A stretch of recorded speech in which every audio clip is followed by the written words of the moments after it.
Assalamualaikum and hi. Untuk video ni saya nak kongsi berkenaan dengan inverse kinematics, yang mana inverse kinematics ni adalah part yang paling penting dan paling diperlukan oleh designer robots.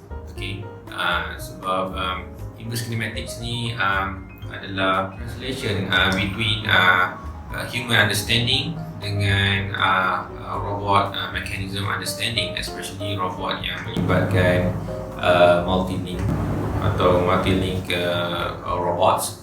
Okay, so saya mulakan video ni dengan 2 DOF saja dulu. Okay, so kita lihat yang part yang mudah dulu, dan selepas tu baru untuk the next video saya akan pergi kepada DOF yang lebih tinggi. Okay, so mari kita saksikan. Let's say kita ada dua DOF sliding atau dipanggil planar manipulator. So selalunya ada pada sekarang robot industri lah. Okay, so untuk contoh ni kita akan fokus kepada area atas ni je. Okay, maknanya yang bawah ni saya tak fokus lah. So kita akan nampak dari segi top view saja.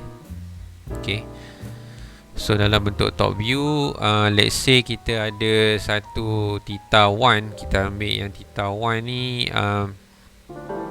theta 1 ni untuk yang inilah. Tu untuk theta 1 dan theta 2. Okay, so yang ni untuk theta 2. Okay, so yang tam ke bawah ni kita abaikan. Bila sekiranya kira yang tam bawah ni, okay, dia akan jadi 3 DOF. So di bahagian ni kenapa ada terangkat? Okay, sebab bila kita buat satu calculation dalam robotics ni, sama case macam bila melibatkan sliding mechanism, sliding side ni. Okay, so kita kena angkat sikit untuk theta yang seterusnya tu, the next theta. So this one is the first theta, yang ni the next theta.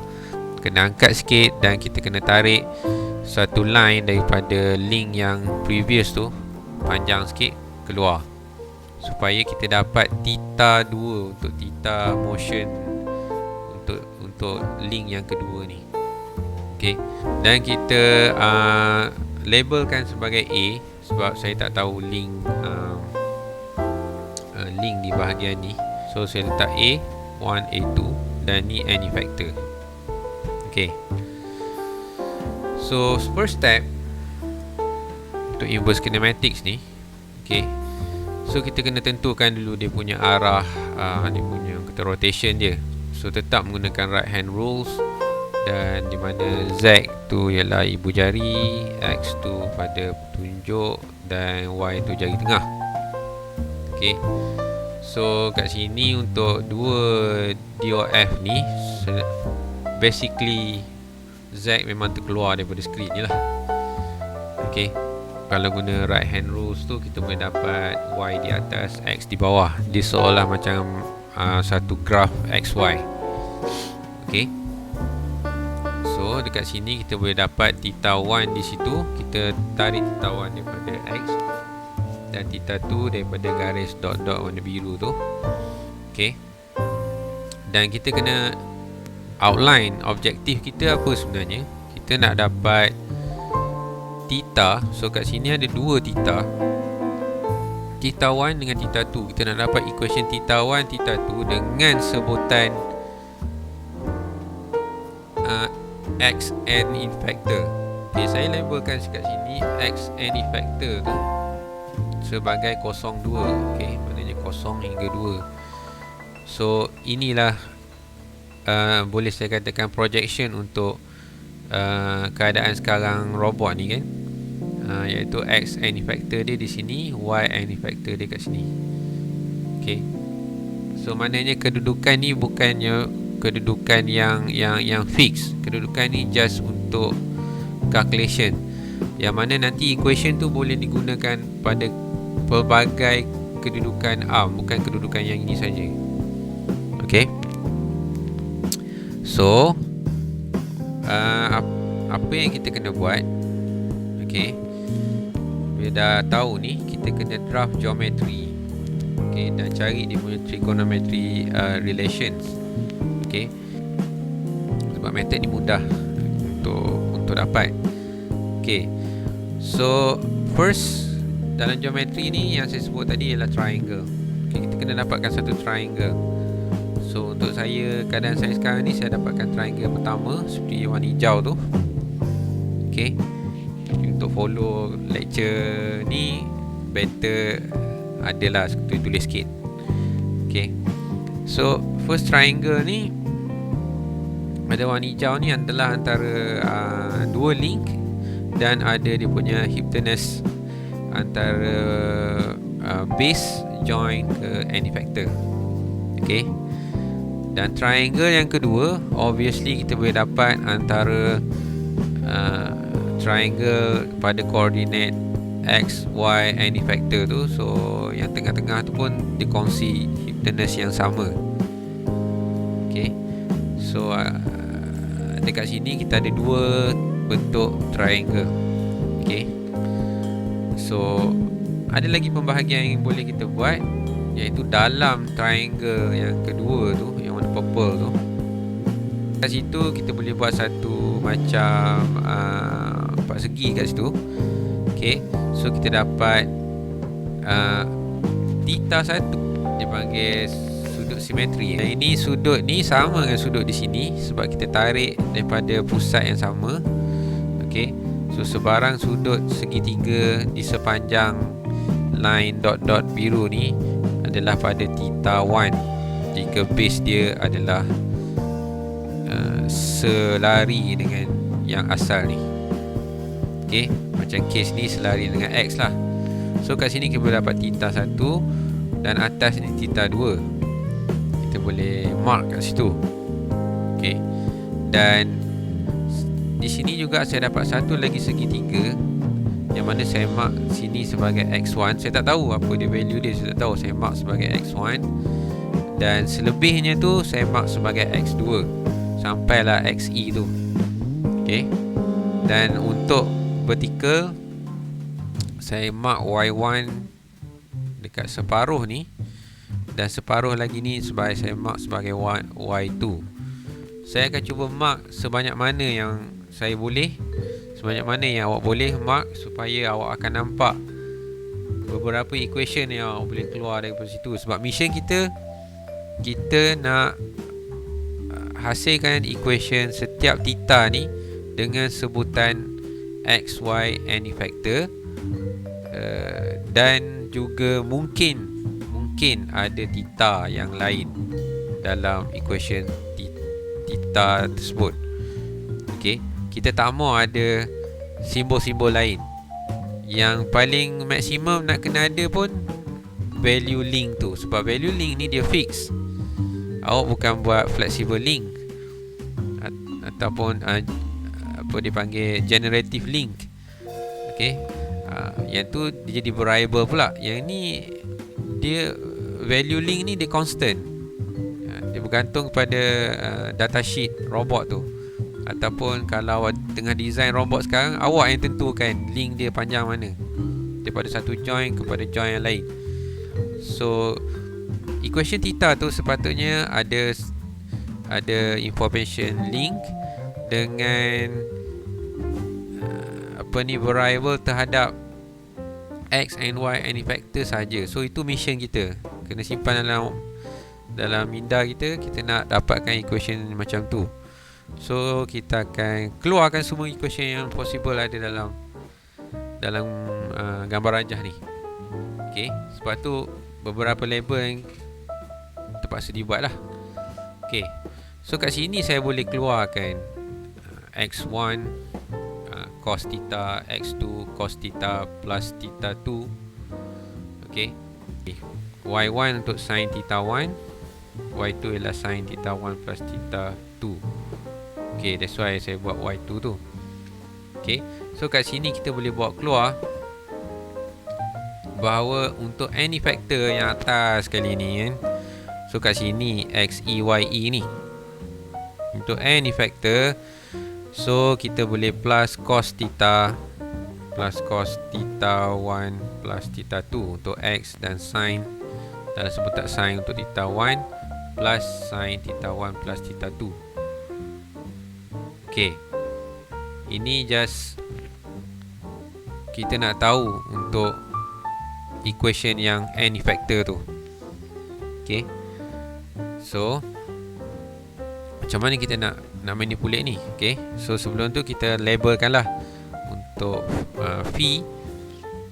Okay, untuk phi kita boleh dapat theta 1 dengan theta 2 ni. Okay, kita boleh buatlah satu phi kat sini. Tak tahulah dia berguna ke tak. Kita just put theta 1 plus theta 2 ni adalah phi. Okay, sudut ni, sudut besar ni. Okay, so kat sini kita ada 3 equation. Tandakan. Right. So kita pergi sekali lagi.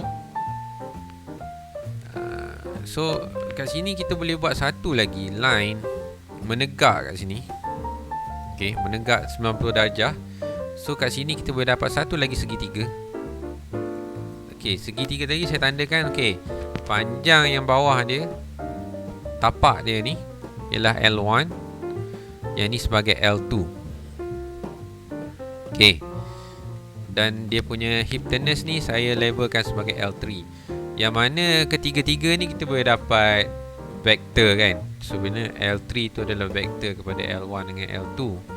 Okay, so daripada situ L1 kita dapat A2 sin theta 2, L2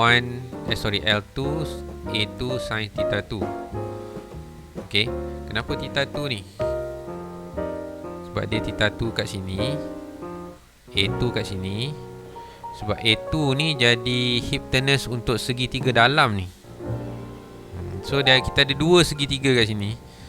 Segitiga besar luar ni, kita ada tiga segitiga besar ni, segitiga dalam ni, dan segitiga yang serong ni, trapezium ni.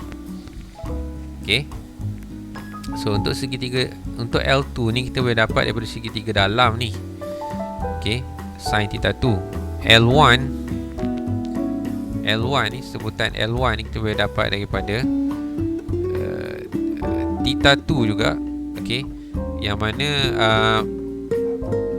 L1 ni adalah A1 plus A2 cos theta 2. So A2 cos theta 2 adalah antara A2 dengan line dot biru ni.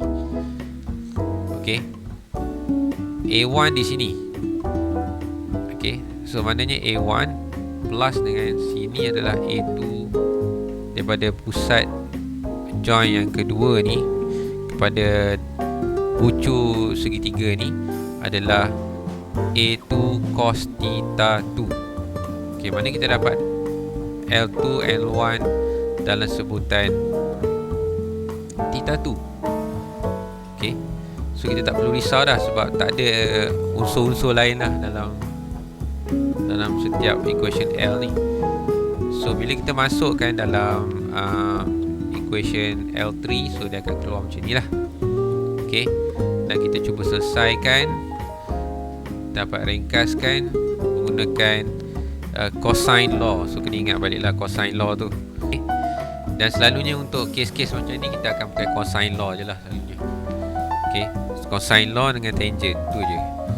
Okay, kita tak pakai yang pelik-pelik lagi lah. Kalau boleh guna tu, is good for you lah. Okay, so kita akan dapat L3 kuasa 2 tu dengan A1 A2 to A1 cos theta 2. Okay, so kat sini kita boleh dapat theta 2 siap. Okay, dengan sebutan L3 A1 A2 A1 A2. So apa yang kita tak mahu kat sini ialah L3. Okay, so macam mana kita nak dapat L3 equation pada equation yang lain? So kalau kita lihat L3 ni kan hypotenuse yang kongsi banyak segitiga, petak apa semua berkongsi hypotenuse di tengah-tengah ni. Yang mana hypotenuse ni adalah vektor kepada X E kuasa 2 Y E kuasa 2 kan, iaitu any factor lah. So dalam sebutan kita nak theta ni mesti dalam sebutan any factor. Okay, mesti dalam sebutan any factor. Okay. So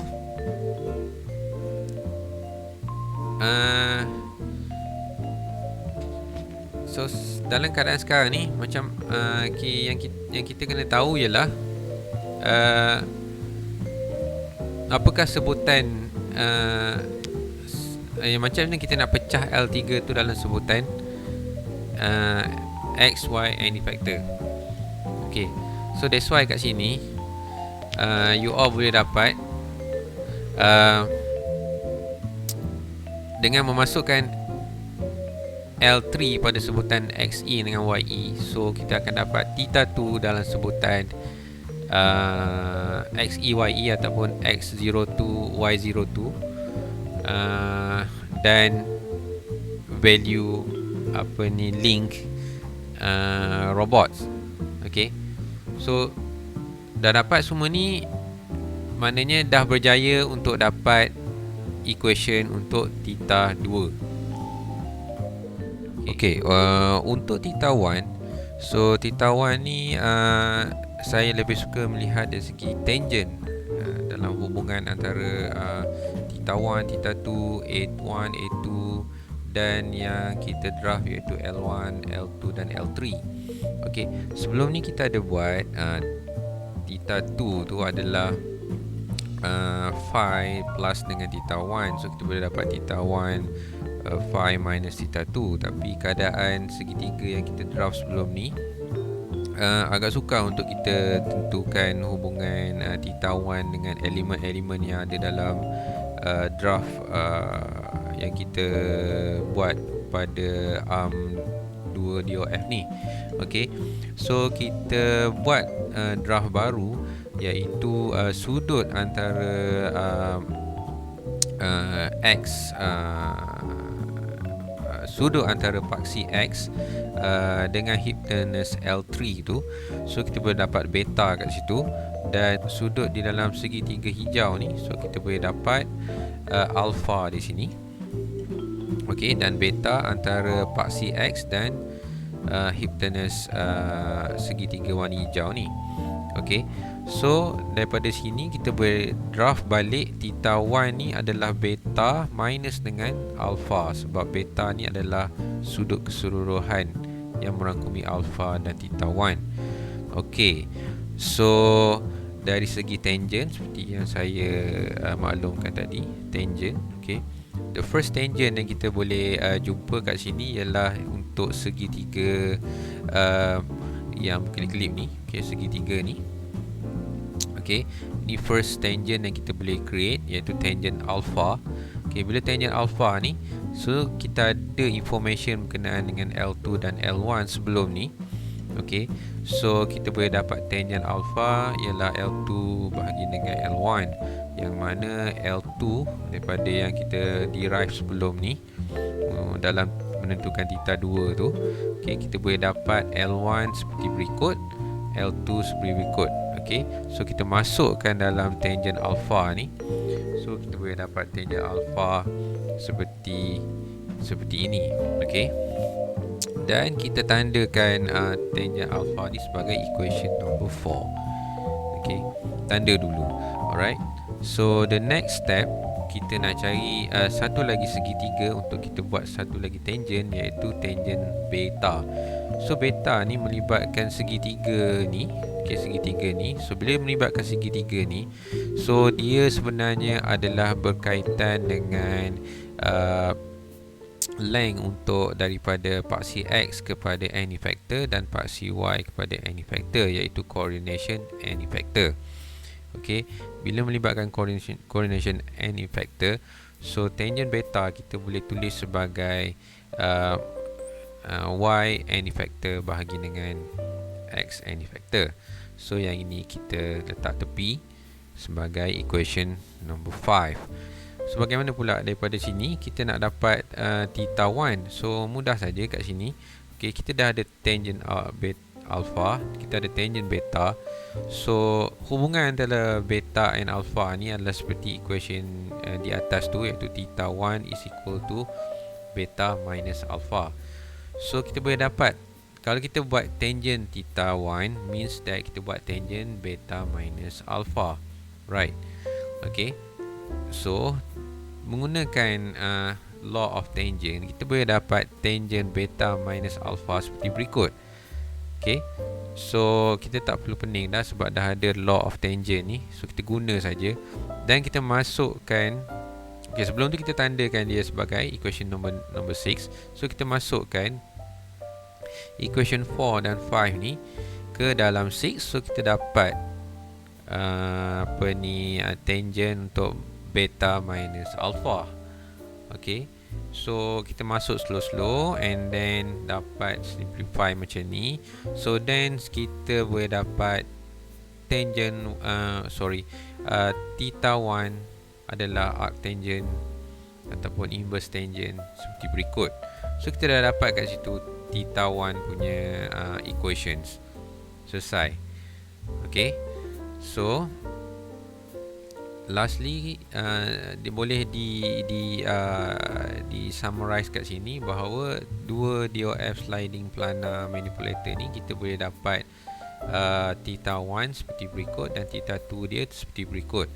So hal ni boleh kita gunakan untuk programming, untuk translate, untuk kita control x, y, z any factor untuk dua DOF sliding planar manipulator ni. Okay, so yang penting kat sini kena ingat bahawa kena dalam setiap angle join tu kena dalam sebutan x, y, any factor dan juga dimension of the robots. Okay, so terima kasih kerana menonton video ni sampai habis. Saya harap ia membantu anda semua dalam memahami inverse kinematics pada contoh yang lebih mudah, paling mudah sekali, iaitu dua DOF planar atau planar robots manipulator.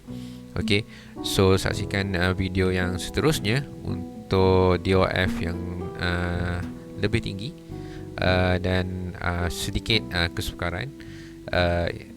Semoga dapat membantu anda semua. So teruskan menonton, teruskan follow channel saya, dan terima kasih. Assalamualaikum.